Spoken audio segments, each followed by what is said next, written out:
And how about how you're adjusting, or at this point, I guess the adjustment is over, just culturally to living in this part of the country? I mean, you're a East Coast guy, you know, grew up in the Elwood City, Pennsylvania, Beaver Falls area, played for Pittsburgh, you know, did most of your coaching in the Midwest and the East, and Cincinnati, Ohio for Xavier. Now, boom, Tucson, Arizona, completely different part of the country, completely different way of life. You seem like it fits you. I guess it's not hard to adjust to beautiful weather and beautiful scenery all the time, but it must have been an adjustment at some level, at least for you and your family, right? No questions an adjustment, but I would just say the adjustments for everybody that moves, whether you move from Seattle to Cincinnati, Ohio, or Gainesville, Florida, to Austin, Texas, and it's different. You know, you have people that you learn to love and see every day, and when they're taken from you, no matter who you are, how excited you are to be at this new place, it takes a little time. And it took our family a little time. But in terms of where we're at right now, you know, the softness of the East Coast, you know, I've learned to embrace the toughness of the West Coast. Oh, is that right? Most people, that's that famous West Coast bias that everybody has, right? No question, yeah. I mean, they think they're tough in the East, but one of the things I've learned is it's nice to be on this side of the country. A lot of tough people. Oh, that sunscreen makes you tough? That's is that right. what it is? The hat, the sunglasses? Okay. But I will say that when you watch football, and we talked about this, October to me is the month of change, where when you learn to love living here, it's when you watch Monday Night Football and you see that cold, dreary, rainy, snowy day.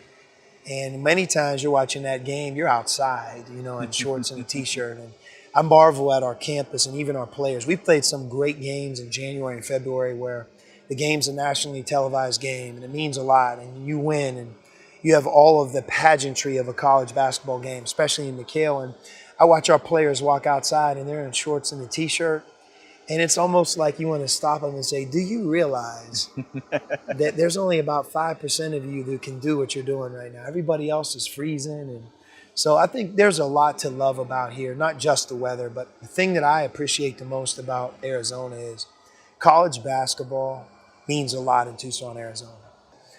When you're the college basketball coach, there may be great expectations here, but it's backed by a love of college basketball that very few places have. I was watching you at practice today, and it just sort of made me think about how lucky you were that at such a young age, you knew exactly what you wanted to do. Yeah. You have such a passion for this game, every aspect of the game, the intricacies of strategy, the relationships, the work ethic involved.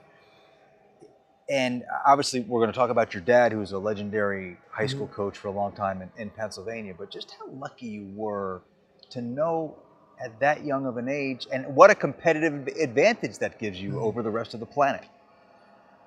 You know, you're right. From the perspective of, you know, I grew up in a house, I think about it all the time, because as a college basketball coach, I don't see my family nearly as much as my dad as a high school coach. And although a lot of people say, well, he would trade with you in a heartbeat, you know, I don't know if he would, because he had his summers off, and what he did as a dad is spend those summers with his kids. And in large part, the love of the game, and when you learn the game, it's in the summertime because you don't have school either.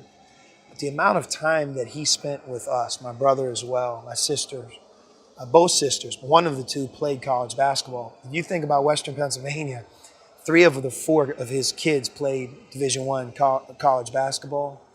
That's quite a feat. So no question, the love of the game, and when we learned the game, we learned it a long, long time ago. You learned it the right way. In a gym, blacktop, endless hours. The shots that went up, the conversations. Did he have to drive you, or were you just sort of thirsty for his knowledge and that? Sometimes kids just want to do it because they like spending time with their dad. Probably both. No question, I loved it. I was probably an easy student for him. But he drove me. Now, I mean, it wasn't okay to lose at anything basketball. And that's a gift when you become a coach, because whether you like it or not, it's about winning. And it's a highly competitive business. And being comfortable in that competitive environment, arena, I think is a prerequisite.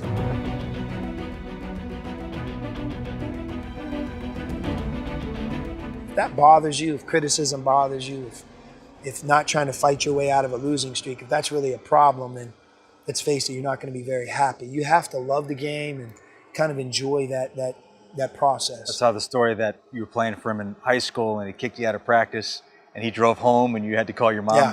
to, to pick you up. Pre-cell phone too, so it wasn't like I had a phone in my hand. Yeah, that happened a lot. I think if you talk to my brother Arch, it may have got even worse for him. But yeah, no doubt. I wouldn't trade it for anything though. You know, my parents come out in January and February. One of the things I love about being in Tucson, you talk about leaving the east to the west, is, you know, they're at an age when it's nice when they can leave the winter in Beaver Falls and come here, you know, to a vibrant community, a community that has a lot of snowbirds, where the weather's great, and just watching them in January and February be here around, you know, our family it's a thrill. And I think it's something that in a way you always ask yourself, I wonder why I'm here or why this move happened. And I think some of it I like to think is for that reason right there. It's great to see them kind of enjoy it out here for those couple months each one.